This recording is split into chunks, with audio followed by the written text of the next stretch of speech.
The music on this podcast is brought to you by Working Breed. That's a band from Pittsburgh, PA. Find them at workingbreed.net. And of course, Third Class, my own musical act. Find us at thirdclass.net and enjoy the podcast. I'm usher, is my purpose to show.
Hello everybody, before we get into the episode, I want to mention some sponsorship details.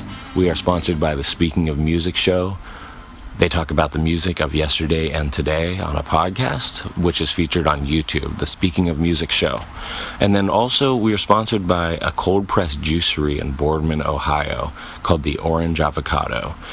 We have a special new sponsor, Branch Street Coffee Roasters, and the special thing about this, besides the amazing coffee, is they are located in the same plaza as our long-running sponsor, the Orange Avocado, is. So, you're going to go to 1393 Boardman Canfield Road in Boardman, Ohio, Huntington Plaza, and you're going to walk into Branch Street Coffee Roasters after, of course, you've surfed www.branchstreetcoffee.com. You get in there, 1393 Boardman Canfield Road, to Branch Street Coffee Roasters. You walk in, you buy yourself some sort of, iced Americano, maybe a latte, maybe just a quick shot of espresso and a biscotti. And then you walk a few doors down and you go into the Orange Avocado. And you get yourself a boost shot or a cannon shot. Or maybe you buy the signature drink, the big one, the Orange Avocado itself. It's exactly what it sounds like, and it's amazing. So, and just to clarify, I'm talking about oranges and avocados in one drink, and it tastes great. Two really amazing products in two amazing stores in one amazing plaza. Branch Street Coffee Roasters. There is a chance if you walk in there, I'll be there hanging out, drinking an iced Americano. And you want to go up to those guys and say, hey, I heard about your amazing coffee because I listened to the best podcast on the planet, Nursery. And then you're going to go into the Orange Avocado, and you might see me there with my friend Peppy from the band Third Class, working behind the counter. Melanie, you're going to see somebody who's probably associated with Nursery podcasts at both of these stores. So you're going to go in there and say, hello, I heard about you guys on Nursery podcast. Hit me with your best shot, if you will. And you could say that at both places because, okay, I'm rambling. But you get it. So, 1393 Boardman Canfield Road. Branch Street Coffee Roasters, the Orange Avocado Juicery. Go to both, have a good time, meet some new friends while you're at it.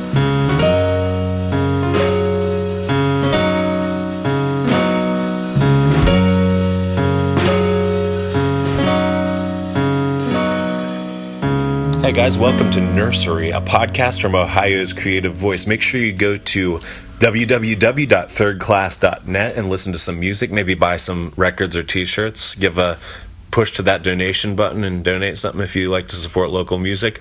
And for your free, absolutely free comedy needs, check out bullskit.com. Both of these sites, you can find the backlog of over 70 episodes of Nursery podcast. Today we're going to talk about 9/11. My name's Lee Boyle. Tim Smiley. I was in school in my government class. That's crazy. When it happened, I believe. And my teacher, Mr. Silhanic, who I really respected that guy. He was a great teacher. He was. He talked about, which a lot of people's teachers talked about. He was like, pay attention. Was he? He was like, pay attention. This is going to be a landmark in history. That's awesome. Let's That's watch awesome the news. that he had that foresight. Yeah, and a lot of people probably said that in classes across America, but this dude was a smart guy, and he was like, hey, obviously our class today is just watching the TV. Right. Where were you at? Well, it's funny because I was a year ahead of you in school. Yes. I had graduated 2001, so June, whatever it was.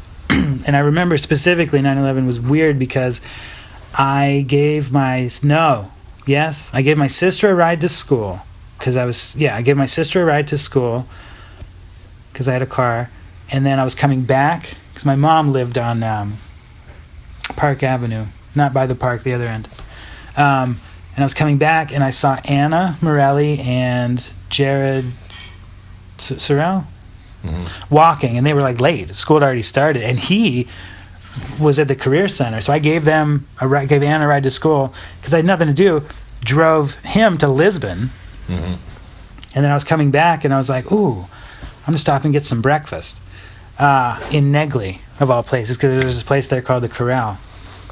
Trust me, this story is going somewhere. And I was listening to, at the time, this was when Howard Stern was still on terrestrial radio. It was still free. The X. The X. And I was listening to Howard Stern, because he was subversive, and I was, 17? No, I'm sorry, I was 18. We'll get into that in a minute. And they're in New York, and it's live, and you hear something. I heard the first plane hit on the air on Howard Stern, and they're like, what's going on? And then people are calling in, something's hit the tower. And so and incidentally, they stayed on the air like an extra 5 hours. Like, they won an award for that. So Howard Stern reported on 9/11? He did, live. And then I didn't know this. Yeah, and people are calling in from their rooftops, things like that. So I stop at this restaurant, I'm like, hey, could we turn on the TV? And we turn it on, and I look over here to my left, and I look back, second plane hits, and I'm like, all right, something's going on. Dude, so they didn't know about it till you had them turn the TV on? Right. No, they didn't know. So I'm like watching this, and I'm still eating. I had my biscuits and gravy, and I'm eating, and I'm like, thank you. I pay, and I go home to East Palestine to my mom's house, and I'm just watching TV all day, and I'm like sick. Because I had no money at the time. I was working at the Dutch house as a dishwasher, and I had no money, and I'm like, and this isn't saying that there's just this innate, this is what happens. Human beings, something happens, you're like, I should go help. Almost like a question. I should, and then, yes, I should. And I wanted to, and I couldn't, because I couldn't go. And then that plane crashed in Pennsylvania. And I'm like, that's near here. I can't. I don't have any. So I'm just trapped here, just, receiving the information passively. I have to just watch it. And I just watched it all day. And I remember that. And I remember that night that there were no planes. But the thing is, I turned 18. This is very funny. On September 5th, 2001. I turned 18. And at the age of 18, all young men in the United States have to register for the Selective Service, the draft. So I registered for the draft, because you have to do it within 30 days of your birthday, on September 10th, 2001. Wow. And I'm like, it'll be fine. Nothing will ever happen. We don't have wars anymore. And then September 11th happened, and I said, I'm going to die in the desert. That's going to happen to me. And of course, they didn't bring the draft. And right. Somehow, I realize now, somehow I knew it was the desert, because I remember saying that. Somehow I knew this was already perpetrated by somebody in the desert. And who knows who, Yeah. Perfect process.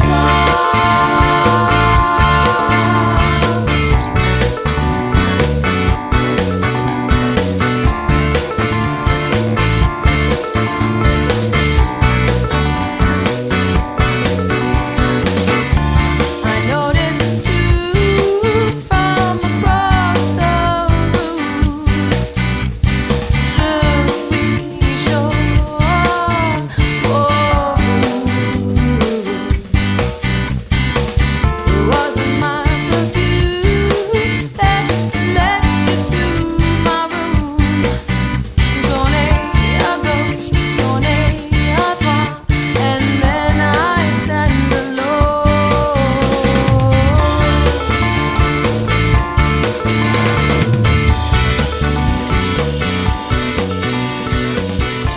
Okay, guys, we are now in the kitchen of my house in Boardman, Ohio.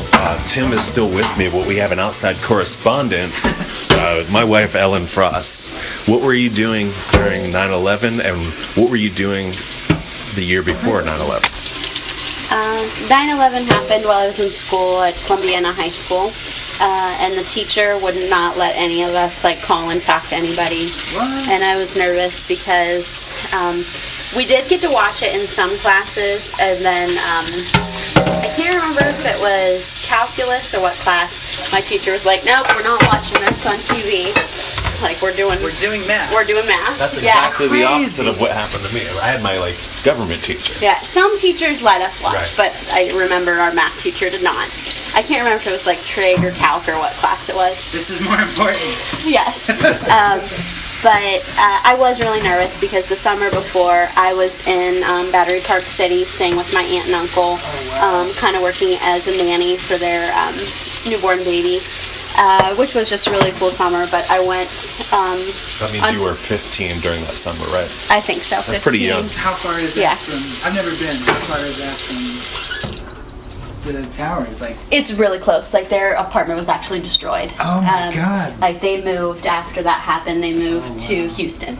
Oh, as far as they can. Yeah, because my uncle's wife was in the World Trade Center when the bombing in the basement happened, and then that happened. And that summer I went on top Wait, there of the was World a Trade bomb. Center. There was a bomb in the basement. Of the World Trade Center. Oh, yeah. I can't, Yeah. In the 90s, I can't remember what year that was. Like the World Trade. But she was working there when that happened, and then the 9/11 happened, and I don't know that their apartment was completely destroyed, but I know it had a lot of smoke damage. Yeah. And I think that just pretty freaked them out, and after that they left. Yeah. Notorious B.I.G. Is that what? Yeah. All right. Well, that's our outside correspondent, Ellen. Thank you for talking to us about 9/11. Lunch is ready, you guys. All right, we'll be back. You just want me to put it in bowls for you? Yeah, we'll be right back. All right, and I'm going to follow up on the stuff you said. So, listeners, you heard from Tim Smiley, myself, and Ellen Frost about 9/11. Some parallels I'd like to draw are my friend Derek, when he saw it happening, he was with me in study hall throughout the day as we watched, and he's like, "I can't wait, man. You and me are going to be together in the bunker." And he was into the chaos of the whole world falling apart was based like on that, man, yeah, he was into the anarchy of the idea of that we would just kind of our demise was we're meeting our demise based on 9/11. Yeah. But he was smiling, celebrating. Right. And what were the other things you said? I drew a lot of parallels. You said I turned 18, draft. Turned 18, draft. You turned on the TV and they didn't know. Oh, the second plane. Yeah. Now, I recently, for the very first time, watched the 2005 or 6 movie, United 93, based on the Somerset County, PA thing you mentioned. You think? Okay. And they made a pretty big point to, it doesn't just stay in the plane the whole time. The movie watches the air traffic people. Yeah. They made a pretty big point to show how people had your exact described reaction to the second plane, where they were like hijacking. That doesn't happen anymore. What? And then the minute the second plane hit, they were like, "All right, this is something."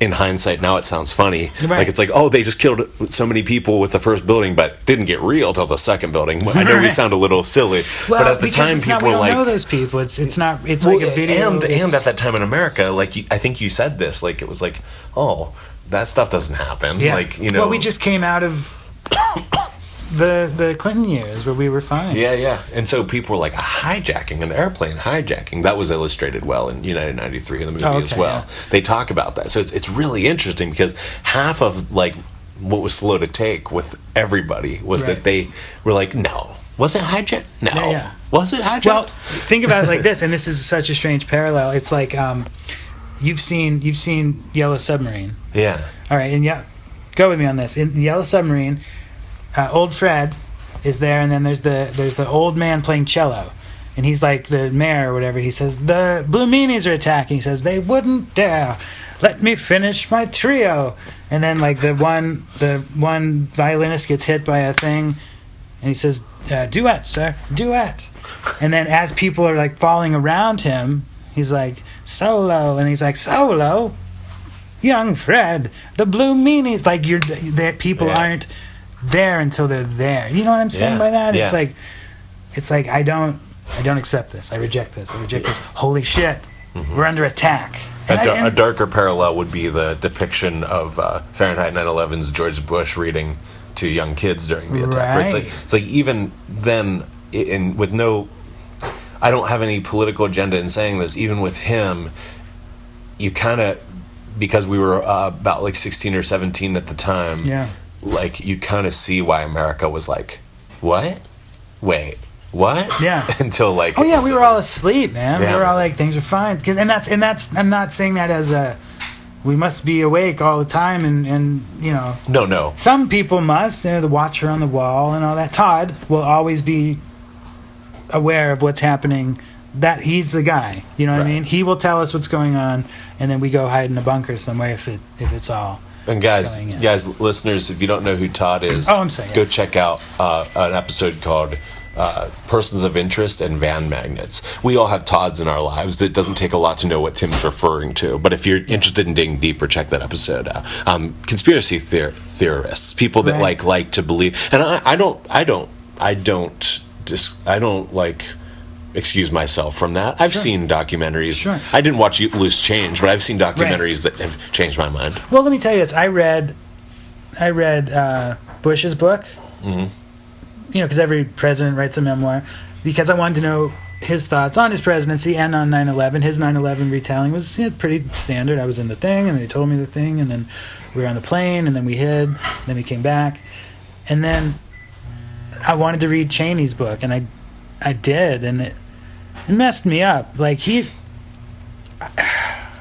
when he's describing himself coming up, you really like him. And then when he's the vice president, you don't. Yeah. But I wanted to know both of them talk about, this is when you talk about 93, and they say, oh, the brave passengers. I hope that's what happened, but I don't know, because right before that went down, the president, and together they gave the order to fire at will, because they had F-16s following these things. That's right. So I want to know that these brave, because we want heroes.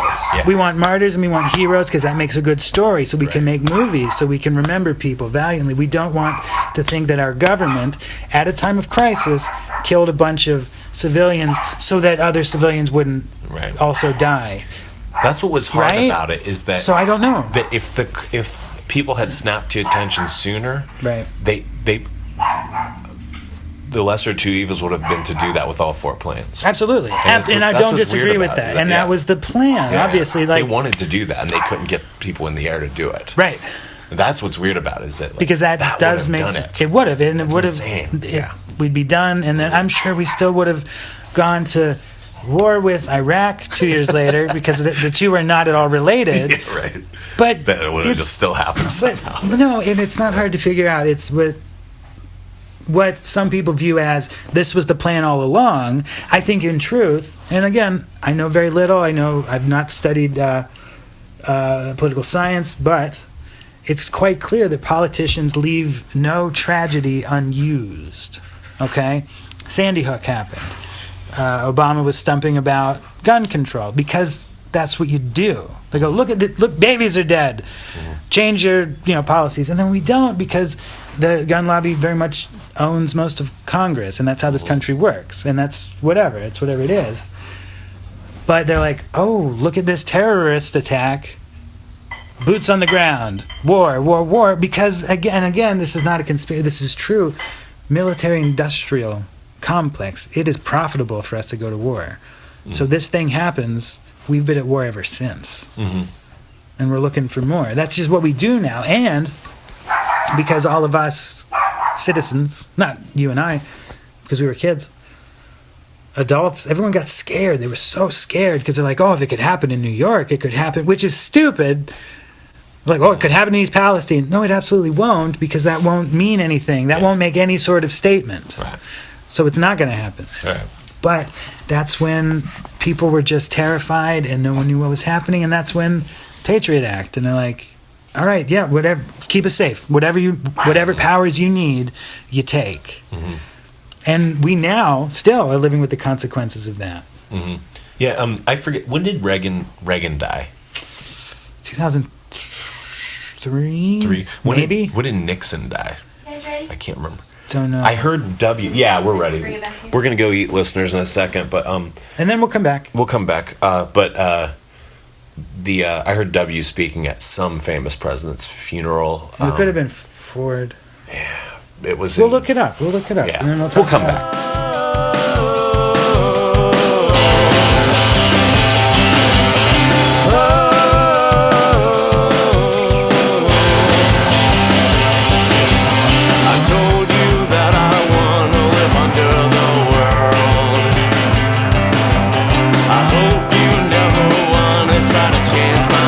Okay, I'm with my friend Sarah Pierce. Where were you during 9/11? I was in world history class. I was in the 7th grade, and I was with, let me think what the teacher's name was. Oh, Mrs. Weikert's class. Mrs. Weikert, Mrs. Blosser's What class. town was this? I was in Lisbon. It's Okay. a teeny little town in Ohio. Okay. And what were your thoughts as a youngster? How old were you? So I was in 7th grade, so I must have been like 14, 15. And it was just kind of crazy because, we're in world history class. Yeah, I was in government. Yeah. So, Did they make you watch the TV the whole time? yeah. I pretty much the whole school stopped. Everybody was watching it. Yeah, man, that was crazy. Yeah. Were you terrified? Yeah, it was pretty terrible. Was the gravity of the situation apparent, or were you more confused? I don't know, because you're young, but I think our teachers, they were crying and just pretty terrible. Tim and I talked about how confusing it was.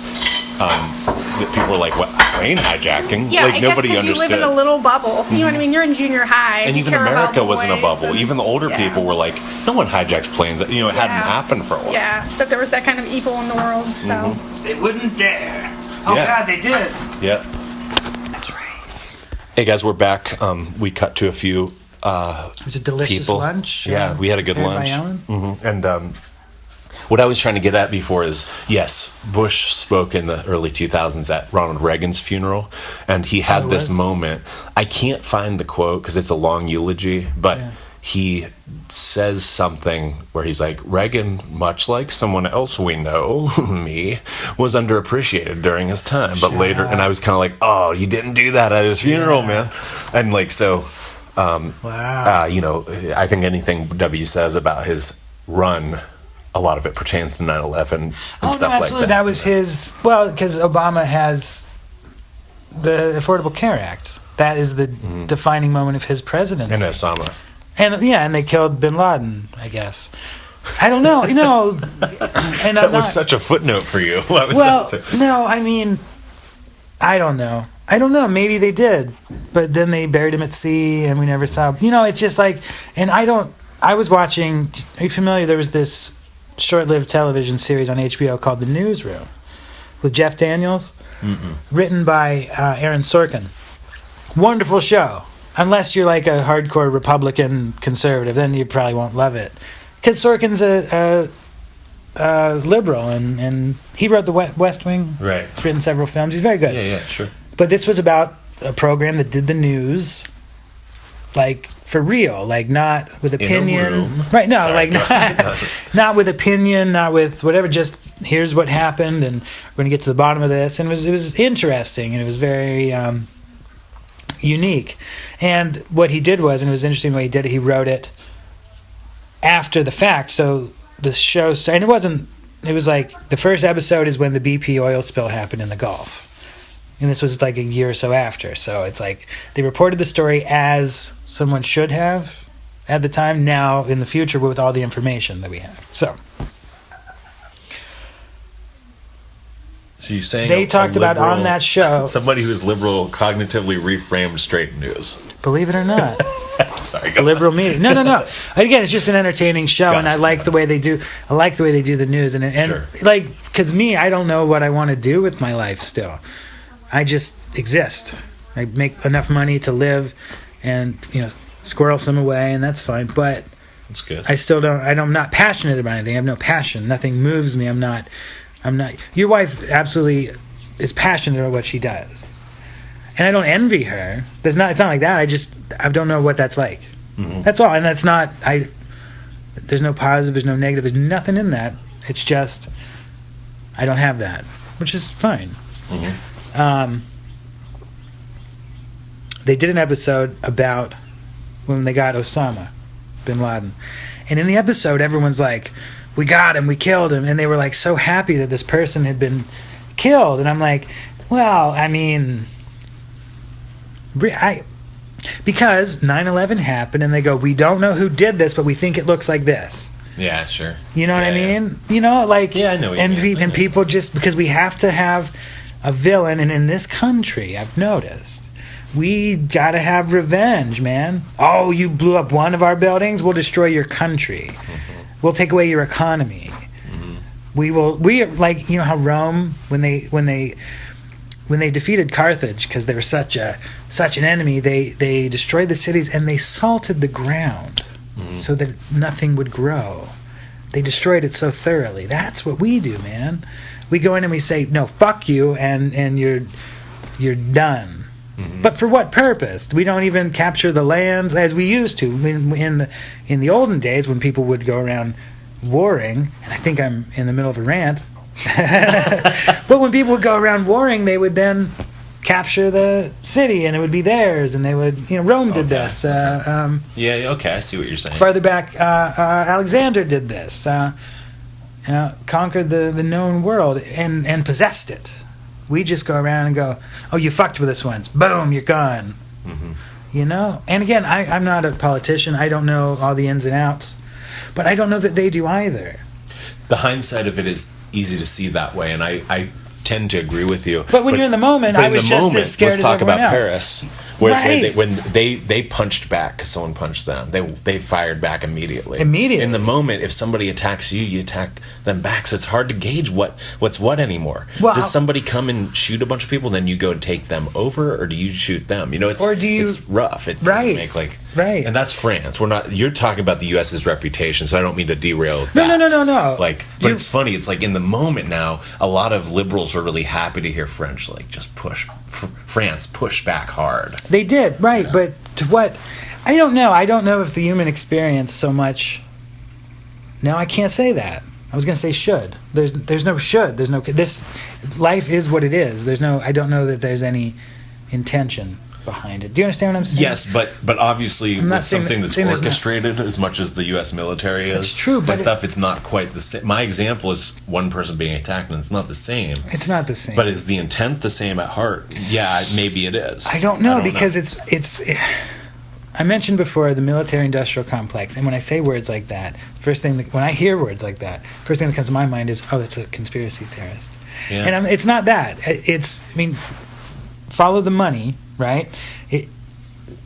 This country makes a great deal of money off of the military. If we have a strong military, Congress holds up the military because parts of our military, Air Force, Navy, Army, Marines, whatever, things that they need are manufactured in all 50 states. So our economy is tied to our military, which makes it a military-industrial complex. That's what that means. Our economy is tied to, not entirely, if it goes away, our economy doesn't fail. It takes a hit, though.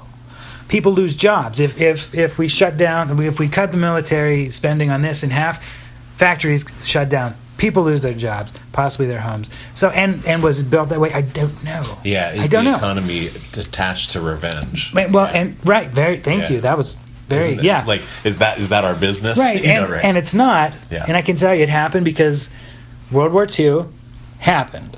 We entered the war late. We mostly did cleanup in Europe. Russia pretty much defeated Germany because they just went in and, oh, it's cold. And a lot of Russian people died, a lot of German people died. But Russia weakened them, and then we came in with cleanup with the Allies. And that's fine. But the war didn't happen here in America, so we had to rebuild nothing. And we were able to manufacture, Rosie the Riveter, building planes and everything. We were able to manufacture weapons, planes, tanks, and sold them to our allies. And I imagine our enemies, because These are private companies manufacturing these things. And that's fine, and then we have the 1950s. But we have the 1950s because of World War II. We have this new industry because of a world war. And that's the industry that has kept us going, and you might say kept us economically, in a way, where we're at. Rock and roll. Buying our own stuff from ourselves to keep the military, and then we have to keep a military presence. We have bases everywhere. Yeah.